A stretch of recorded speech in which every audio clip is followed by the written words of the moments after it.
You've probably tried to build self-discipline before. You've set the alarm for 5 a.m., bought the productivity app, sworn off social media. And for a while, it works. But then life happens. A stressful week, a missed deadline, a moment of exhaustion, and the entire structure collapses.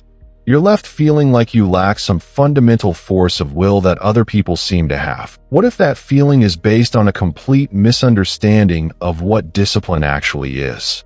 We tend to think of it as a heroic, internal force, a muscle we flex to overcome laziness. But that model sets you up for failure, because willpower is a finite resource, easily depleted by stress and decision fatigue. The ancient Stoics, philosophers like Marcus Aurelius, Seneca, and Epictetus, saw discipline differently, not as a battle against your nature, but as a system of practiced judgment. It's the operating system you install to make better decisions consistently, under pressure. They weren't talking about grinding through misery. They were engineers of the mind, developing concrete mental exercises to rewire their automatic responses to challenge, distraction, and desire. Their goal wasn't temporary motivation, but a permanent shift in identity, to become the kind of person for whom the right action is the obvious default choice. That's what we're rebuilding here. Not a shaky tower of willpower, but a fortified inner citadel, stone by practiced stone. And the first, most liberating principle is this: the discipline you're chasing isn't something you need to summon from nothing. It's already here, waiting in the space between a stimulus and your response. Your job isn't to become a different person. It's to start recognizing and using the tools you already have. And that begins with a single, critical distinction that changes everything. So if discipline is a system of practiced judgment, as we just established, then the very first practice, the cornerstone of the entire system, is learning to sort your world into two simple piles. The ancient Stoics called this the dichotomy of control. And it's not a philosophical abstraction. It's a daily, operational filter. On one side, the things that are within your power, your judgments, your intentions, your voluntary actions, and your response to what happens. On the other, everything else, external events, other people's opinions, the weather, the stock market, the past. Now, think about the last time you felt your discipline crumble. Maybe you planned a focused work session, but then a critical email derailed your mood. Or you committed to a morning run, but it was raining. We instinctively pour our energy, our frustration, our sense of failure into that second pile, the things we cannot command. We fight the reality of the rain instead of lacing up our shoes or choosing a home workout. That misplacement of effort is the primary source of wasted willpower. Epictetus, a former slave who became one of Stoicism's greatest teachers, put it with brutal clarity. Some things are up to us, and some are not. He taught that our chief task is to rigorously, relentlessly distinguish between the two. Because true self-discipline isn't about controlling the uncontrollable. It's the consistent practice of focusing your entire effort only on your sphere of choice. Your boss's mood? Not up to you. Your interpretation of your boss's mood and how you choose to proceed with your work? Entirely up to you. The traffic jam? Not up to you. Whether you spend that time fuming or listening to an audiobook? Up to you. This is the pivot. Discipline begins the moment you stop arguing with reality and start asking, okay, given this reality, what is within my power to do right now? It turns the I can't because excuse into a I can by action. The rain isn't a reason to fail your commitment to fitness. It's simply the new condition under which your commitment, your chosen action, must operate. Your focus narrows from the chaotic world to your point of leverage, your next move. This is why the dichotomy isn't passive acceptance. It's the ultimate active focus. It conserves your finite mental energy for the only arena where discipline can ever live, your own judgments and actions. Master this sorting mechanism, and you've installed the operating system's core directive. Everything that follows builds on this foundation. And that brings us to the natural next question. If our power lies in our choices, How do we ensure those choices are good ones? How do we know what to aim our effort at? So you've separated what's in your control from what isn't. That's the map. But how do you decide which path to take on the territory you can control? The Stoics had a single, powerful phrase for this: live in accordance with nature. Now, that can sound abstract, maybe even a little hippie. But for the Stoics, nature didn't mean living in the woods. It meant living in accordance with your essential nature as a human being. And what is our essential nature? We are creatures of reason. We have the unique capacity to pause, to deliberate, and to choose actions based on logic and long-term purpose, not just raw impulse. A lion acts on hunger. A rabbit acts on fear. We have the ability to ask, is this action serving my character or just a fleeting desire? True self-discipline emerges from this core. It's not about white-knuckling your way through a task you hate. It's about making choices that flow from your reasoned understanding of what is good for you and for your role in the world. Think of it this way. When you procrastinate on a project, you're acting against your nature. Your rational mind knows the work is important, that finishing it aligns with your goals. But a more immediate impulse, the desire for comfort, the fear of difficulty, hijacks the system. Discipline is the practice of returning the controls to the captain, your reason. This is why Stoic discipline feels so different from the willpower model. It's not a battle between a good you and a bad you. It's a realignment. You're not fighting an impulse. You're choosing to act from a deeper, more authentic part of yourself. The part that builds things, keeps promises, and finds dignity in good work. So the next time you face a choice, hit snooze or get up, scroll or work, react in anger or respond with clarity. Ask this Stoic question: does this action align with my nature as a rational, social being? If it doesn't, you already know what the disciplined choice is. It's the one that honors the best version of you. And what happens when you make that choice, but you're still gripped by fear of how it might turn out? That's where the Stoics went a step further, with a practice designed to inoculate you against that very anxiety.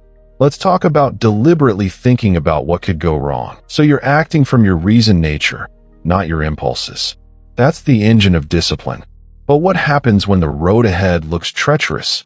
When the fear of a potential failure, a rejection, or a loss is so vivid it paralyzes you before you even begin?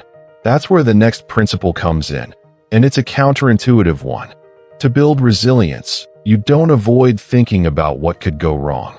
You deliberately, systematically invite it in. The Stoics called this exercise premeditatio malorum, the premeditation of evils. It wasn't about pessimism or anxiety. It was a cognitive drill. Seneca would mentally rehearse the loss of his wealth, his status, even his family. Marcus Aurelius, as emperor, would start his day by reminding himself he would encounter the ungrateful, the arrogant, the obstructive. They weren't trying to make themselves miserable.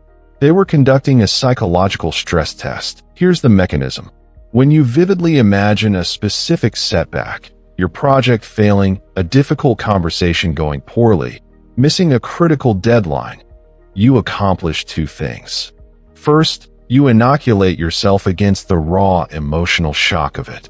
By visiting that mental landscape in advance, when you're calm, you rob the idea of the event of its power to hijack your focus in the moment.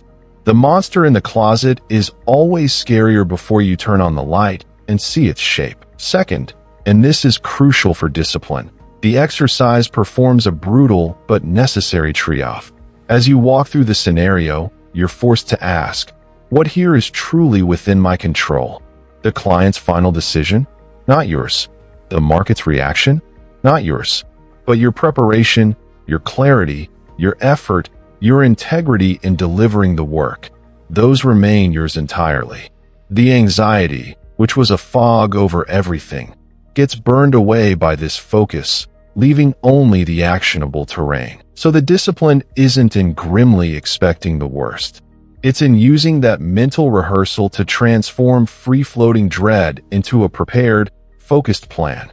The fear of failure stops being a reason to procrastinate and starts being the blueprint for your next disciplined action. You've already seen the obstacle in your mind. Now, your job is simply to navigate it with the tools you control. And this practice reveals a profound truth. Comfort is often the enemy of readiness. Which leads us directly to the next principle, one that takes this idea from the mind and brings it into the physical world. So you've been practicing negative visualization, preparing your mind for potential setbacks. That builds resilience. But what about your body's immediate, visceral reaction to discomfort? The flinch away from a cold shower, the craving for a snack when you're fasting, the sigh of resistance when it's time for the hard task?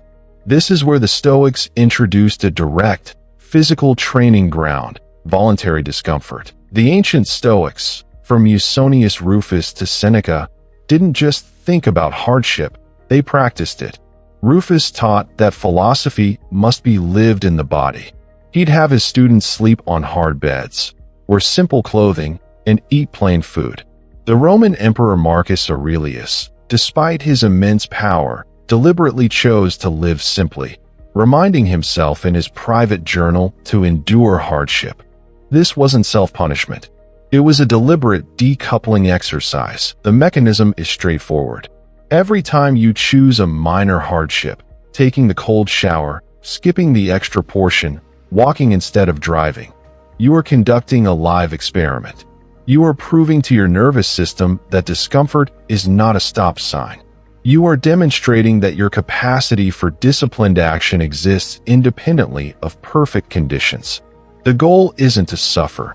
It's to shrink the veto power that inconvenience holds over your commitments. Think of it like this. If your discipline only functions when you're well-rested, perfectly fed, and utterly motivated, it's built on sand. Voluntary discomfort fortifies the foundation. When you voluntarily feel the chill of the water or the pang of hunger and still choose your intended action, you're not just building willpower. You're rewriting a subconscious equation.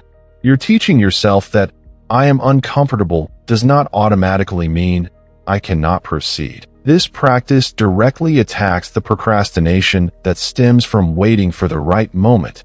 The right moment is a myth. Discipline is the choice to act from your reasoned nature, as we discussed, especially, when conditions are suboptimal. By regularly choosing small, manageable hardships, you inoculate yourself against the derailing power of life's inevitable, larger inconveniences. The cold shower today makes the stressful work meeting tomorrow feel less like an insurmountable obstacle to your focus. So the next principle builds on this hardened foundation. Because once you've proven you can act despite discomfort, the Stoics ask you to go a step further, to not just endure what happens to you, but to actively embrace it. To love your fate, whatever it brings. That's the radical shift of amor fati. So you've been training with voluntary discomfort, proving to yourself that your discipline isn't dependent on perfect conditions. That's a powerful shift. But what if you could take that a step further? What if, instead of just enduring the inevitable obstacles and setbacks of life, you could actually welcome them? That's the radical heart of the next principle, amor fati, a love of fate. This isn't about passive resignation or gritting your teeth and saying fine. It's the active, deliberate embrace of everything that happens to you, the good, the bad, and especially the frustrating, as the exact raw material you need to practice virtue and build discipline. The Stoics saw fate not as a chain, but as a collaborator. Think about the last time you faced a major interruption to your plan. A project gets canceled, a key person drops out, you get sick on the day of a big presentation. The instinctive reaction is to fight it. To waste mental energy on frustration, on the story of how this shouldn't be happening. That internal resistance is a massive drain. It's the energy of procrastination. Amor fati asks, what if you redirected that energy? Instead of this is ruining my day, the practice becomes this is my day. This is the specific obstacle I get to work with. The canceled project becomes space to refine your core skills. The dropped colleague becomes a chance to step up and lead. The illness becomes enforced rest and perspective. The obstacle isn't in your way. It is the way. This transforms procrastination at its root. You're not waiting for the perfect, frictionless conditions to start. You're starting with the conditions you have, which are always imperfect. The resistance you feel isn't a signal to stop, but the very texture of the work itself. Loving your fate means engaging with that texture skillfully, right now. It turns discipline from a battle against reality into a partnership with it. The energy you once spent fighting what you can't control is now fully available for the one thing you always can: your reasoned, virtuous response. And that response is always possible, no matter what fate brings. Which leads to a tool for making that partnership urgent, for cutting through every excuse. Because if you truly love your fate, you must also remember it is finite. So you've been practicing a more fatty, learning to embrace obstacles as fuel. That mindset frees up energy. But to direct that energy with precision, the Stoics turned to perhaps their most famous and most misunderstood tool, memento mori. Translated as "remember you must die." This wasn't a morbid obsession with the end. It was the ultimate prioritization engine. The Roman Emperor Marcus Aurelius would keep a slave by his side during triumphant victory parades, not to celebrate, but to whisper in his ear, "Remember, you are mortal." That whisper was a cognitive reset. Its purpose was to collapse the distance between someday and today. Procrastination, distraction, people-pleasing, they all thrive in the vague, infinite future. "I'll start tomorrow. I have time." Memento mori shatters that illusion. It asks, if this day, this hour, were part of your finite and dwindling supply, would you spend it on this? Would you give your most precious resource, time, to that trivial worry, that meaningless scroll, that task you're avoiding out of fear? This creates what modern psychologists might call urgent clarity. It's not anxiety, it's focus. The certainty of the end forces a brutal, loving edit on your life. It strips away the shoulds imposed by others and the somedays whispered by your procrastinating mind. What's left is what's true. What's left is the work that matters to your character, the conversation that needs having, the project aligned with your nature. Discipline, then, becomes the natural outcome. It's no longer about forcing yourself to do a hard thing. It's about honoring the stark, beautiful fact of your limited time by choosing, right now, the most meaningful action available. You stop waiting for the perfect conditions you practiced in voluntary discomfort, and you stop fighting the reality you learn to love with a more fatty. You simply act, because the clock is always ticking. This is the final piece before we build your daily system. Because with this perspective locked in, you're ready to move from philosophy to practice. You're ready to design your mornings with the same clarifying intent. So you've been using memento mori to direct your energy toward what matters. That's the compass. But a compass is useless without a map for the terrain you're about to cross. The Stoics had a specific morning ritual for exactly that, called premeditatio diem, the premeditation of the day. Think of it as a mental dress rehearsal for your discipline. Before the day's chaos begins, you sit quietly and mentally walk through the hours ahead. You don't just picture the tasks, you actively anticipate the friction, the meeting that might run long and tempt you to skip your workout, the notification that will pull you from deep work, the moment of fatigue when junk food seems easier than a healthy meal. This wasn't about pessimism. It was about inoculation. By vividly imagining these challenges before they happen, you're not caught off guard. You've already decided, in the calm of the morning, how you will respond. The cognitive load of making a disciplined choice in the heat of the moment is gone. You've pre-decided your move. Marcus Aurelius did this daily, writing in his meditations about preparing to meet the busybody, the ungrateful, the arrogant, the deceitful. He wasn't complaining. He was scripting his own virtue. When the interruption came, it wasn't a derailment. It was the planned scenario, and his reasoned response was already loaded. The modern parallel is what psychologists call implementation intentions, the if-then planning that dramatically increases follow-through. The Stoic version goes deeper. It's not just if I get distracted, then I'll close the tab. It's framing the entire potential distraction as an opportunity to practice focus, to strengthen your inner citadel. The distraction becomes part of the training, so your morning ritual shifts. Instead of just listing tasks, you spend 5 minutes asking, where will my discipline be tested today? What virtue will that moment require? And what is my pre-committed, reasoned response? You are no longer a passive reactor to your day. You become its author, and this rehearsal creates a fascinating kind of cognitive resilience. When the predicted friction arrives, there's a sense of recognition, even a quiet confidence. The stress of the unexpected is replaced by the execution of a plan. But this plan only works if you can spot the moment of choice before you automatically react. That's the next critical gatekeeper of discipline. Now, with your day planned, you're ready to act. But between your intention and your action lies the most critical, invisible moment in Stoic psychology, the moment of ascent. This is where discipline is truly forged. The Stoics observe that we don't react directly to events. We react to our judgments about events. An impression hits you, the urge to check your phone, the pang of anxiety about a task, the craving for a distraction. That initial impression is automatic. But the next step, the ascent, is where your power lives. It's the tiny gap where you either grant that impression the authority of truth or you pause to examine it. For centuries, this was the core of Stoic training. A student would be taught to withhold assent from any impression that wasn't clear and distinct, that didn't align with reason. It's not about suppressing the feeling. It's about refusing to let the feeling dictate your next move without your conscious approval. You see the notification, you feel the pull. That's the impression. The discipline is in the pause. In that pause, you ask the Stoic question, does this serve my nature? Does this align with my purpose right now?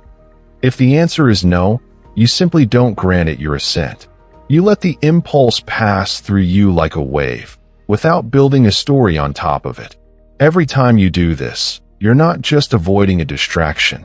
You're strengthening the neural pathway of your reasoned choice over your reactive habit. This transforms discipline from a battle of willpower into a practice of clear perception. You're not fighting cravings. You're seeing them for what they are, just impressions, not commands. And when you do choose to act, it's from a place of deliberate, virtuous judgment, not compulsion.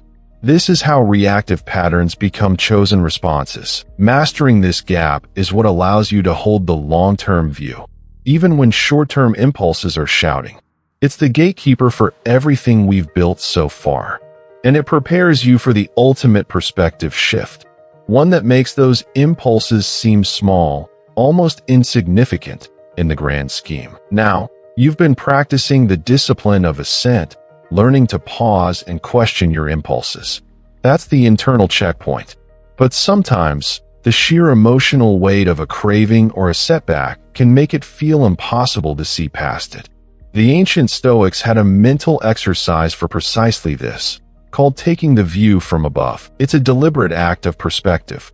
You mentally zoom out from your immediate situation, the frustration, the temptation, the anxiety, and imagine yourself rising above it. You see your city from above, then your country, then the planet itself, a pale blue dot in the vast blackness of space. You pull back through time, seeing the brief flicker of human history, your own life a mere instant within it. This isn't about escapism. It's about recalibration. By confronting the cosmic scale, the problems that felt urgent and overwhelming, the email that triggered you, the sugary snack you're craving, the minor social slight, are revealed in their true proportion. They shrink. Their power to hijack your reasoned judgment diminishes because you've reconnected to a larger context. Marcus Aurelius practiced this constantly.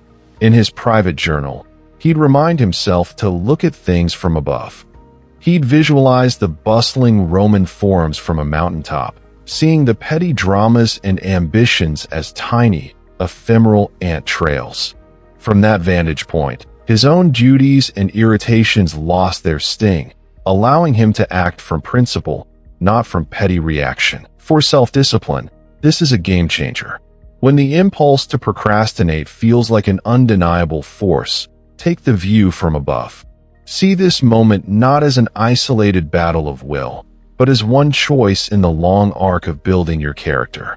The discomfort of a workout, the boredom of deep work, the resistance to a difficult conversation, they become manageable, even insignificant, against the backdrop of who you are choosing to become. The view from above doesn't eliminate the task or the feeling. It simply drains the drama from it, creating the mental space where your reason, not a transient impulse, can guide your next move.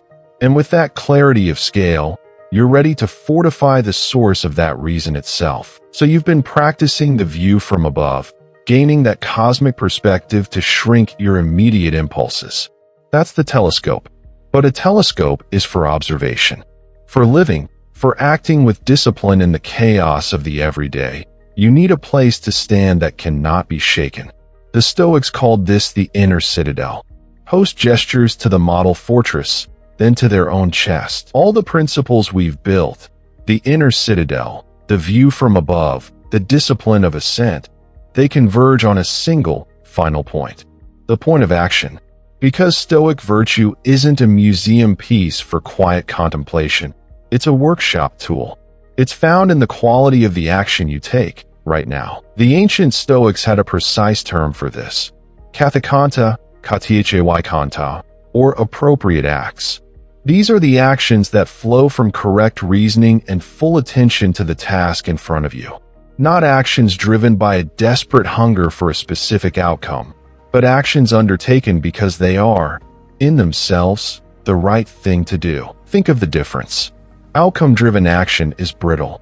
If you're writing a report only for the praise you might get, the moment that praise seems uncertain, your discipline evaporates. You procrastinate. You get distracted. But action as kathekanta is different. You write the report because it is your role, your duty to reason, to craft something clear and useful. The writing itself becomes the practice. The focus is on the virtue of the act, its diligence, its clarity, its integrity. This is the discipline of action, decoupling your effort from the lottery of results. You can't control whether the report gets celebrated, the project succeeds, or the wood doesn't split. But you have complete sovereignty over the quality of your attention, the care in your craft, the integrity of your effort in this moment. That's where unshakable discipline lives. It turns every task, no matter how mundane, into a training ground. Washing the dish well, listening to a colleague fully, drafting that email with clarity. When you perform the action for its own sake, as an appropriate act, you're not just completing a task, you're fortifying your character. You're proving to yourself that your follow-through is not for sale to the highest bidder of external reward. And this is the final test. All the mental preparation, the perspective, the inner fortress, it's all theoretical until it's expressed in a concrete, disciplined action. So the question isn't just what you think or intend. It's what you do, and how you choose to see the doing. But how do you know if your actions today truly aligned with reason, or if you were just chasing outcomes? For that, the Stoics built one final, essential practice. So you've taken action, you've engaged with the world according to your principles. But the Stoics knew that action without reflection is just motion. The final, essential discipline is the one that closes the loop. It's the ancient practice of the examen diem, the evening review. Think of it as the operating system's nightly diagnostic. For the Roman statesman Seneca, this wasn't a casual diary entry. It was a rigorous audit. He would ask himself 3 questions at day's end. What bad habit did I correct today? In what specific way was I better? And where did I fail? The goal wasn't self-criticism, but calibration. This is the critical difference between building a system and fighting a daily battle of willpower. Without the review, a moment of discipline is just an isolated win. A moment of failure is just a random lapse. But with the review, every single event, the craving you resisted, the distraction you noticed and dismissed, the sharp word you chose not to speak, becomes data. It transforms your life into a cumulative curriculum for your inner citadel. You're not just trying to be good tomorrow. You're programming your future judgments based on today's evidence. Where did I fail? Isn't a question of shame, but of mechanics. Did I grant assent to an irrational impression? Did I confuse what was within my control with what was not? The answer tells you exactly where to fortify the walls tomorrow. Contrast this with unreflective living, where days blur into a vague sense of, I should do better. That's how discipline feels like a constant, exhausting reset. The evening review makes it a self-reinforcing system. You learn, you adjust, you strengthen the neural pathways of reasoned choice. Your final, smallest step tonight? Don't overcomplicate it. As you turn out the light, ask yourself one of Seneca's questions. Just one. In what one specific way was I better today? Find the single point where your judgment aligned with your principles. That act of recognition is the keystone. It completes the architecture we've built together, turning 12 principles from ideas into the unshakable system of your self-discipline.